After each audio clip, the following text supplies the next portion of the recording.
Hi everyone, my name is Bridget Weinman, and the reason that I have decided to obtain my MSW is because I have the goal of becoming a hospice social worker.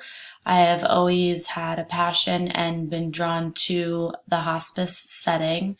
I used to work at a skilled nursing and rehab facility where I was introduced to the end of life process and being someone or with someone while they were going through that. And I felt drawn and compelled to further my career and obtaining my MSW so that I can become a hospice social worker and make those who are in such a vulnerable state feel valued, and that they still have dignity and respect.